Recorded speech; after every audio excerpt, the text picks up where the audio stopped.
మద్యం మత్తులో పాఠశాల వంట మనిషిపై దాడి చేసిన 9వ 10వ తరగతి విద్యార్థులు కృష్ణా జిల్లా గన్నవరం మండలం గొల్లనపల్లి హైస్కూల్లో పాఠశాల మిద్దపై కూర్చొని మందు తాగుతున్న 9వ 10వ తరగతి విద్యార్థులు మందు తాగడం చూసి ప్రశ్నించిన వార్డెన్ కు ఫిర్యాదు చేస్తానని చెప్పిన వంట మనిషి కంచర్ల కాసిమ్మ. దీంతో కాసిమ్మపై దుప్పటి వేసి గొంతు నిలిమి దాడి చేసిన విద్యార్థులు గాయాల పాలైన కాసిమ్మను గన్నవరం ప్రభుత్వ ఆసుపత్రికి తరలించారు. బాధిత కుటుంబ సభ్యుల ఫిర్యాదుతో కేసు నమోదు చేసి పోలీసులు దర్యాప్తు చేస్తున్నారు.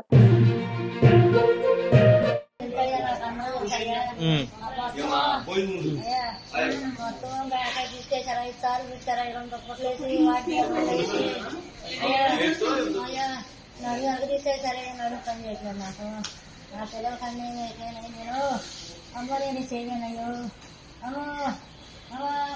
శాసనలో నాకు ఏదో అయిపోయిందమ్మో అయినా అయ్యా అయ్యా నోట్లో పడింది అయ్యా నోట్లో ఏదో నష్టం పడింది అయ్యా అక్కడే అయ్యా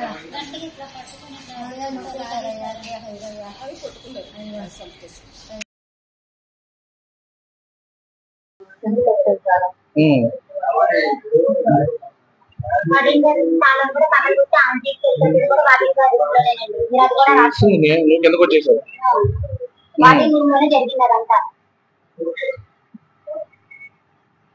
ఎందుకు వచ్చేసావు? ఏం చేద్దాం ఇప్పుడు? ఆ కుర్రోళ్ళకి ఎందుకు వచ్చి ఎక్కడ ఏ రూమ్ లో? ఏ సార్ గారు? వార్డెన్ రూమ్ లోనా?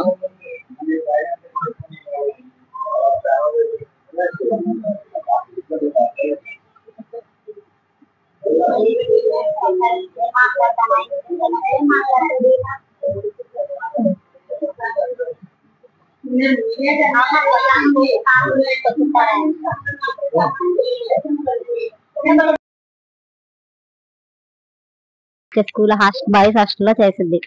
మా అమ్మ మధ్యాహ్నం 3ంటికి పిల్లలు కనిపించట్లేదని డాబా పైకి వెళ్ళింది. ఆ క్రమంలో పిల్లలు పైన ముందు తాగుతూ కనిపించారు. ఏంటయ్యా మీరు ఈ పనులు చేయడం అని చెప్పి మా అమ్మ మందలించడంతో ఆ పిల్లలు మా అమ్మ రిటర్న్ మళ్ళీ కిందకి రావడమే దుప్పటి ముసుకేసి ఇట్లా గొంతుకు బిగించి కొట్టడం జరిగింది. మా అమ్మ అరిసినా కానీ వదల్లా. తర్వాత కింద పడేసి నడుము మీద కూర్చుని బాగా గట్టిగా బలంగా లాగి కొట్టడంతో మా అమ్మ స్పృహ తప్పి కింద పడిపోయింది. ఆ క్రమంలో మాకు ఫోన్ చేసింది. ఫోన్ చేయగానే మేము వెంటనే రెస్పాన్స్ అయ్యి మా తమ్ముడు నేను వచ్చాం. రాగానే మాకు ఇలా జరిగింది అని చెప్పింది సార్. అది అందుకని మేము తీసుకొచ్చి పోలీస్ స్టేషన్ లో ఫిర్యాదు చేసి మేము గవర్నమెంట్ హాస్పిటల్ కి తీసుకొచ్చాం. ఒక 10-15 మంది పిల్లలు ఉంటారండి. వార్డెన్ పేరు దానియేల్ అంటే. వార్డెన్ గారు ఏమనలేదండి, సరేలే అని అన్నారు. చూసారు, వస్తున్నారు.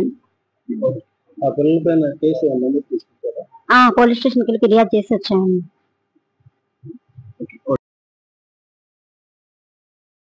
లైక్ చేయండి, షేర్ చేయండి, సబ్స్క్రైబ్ చేయండి. మరిన్ని వీడియోల కోసం బెల్ సింబల్ పై క్లిక్ చేయండి.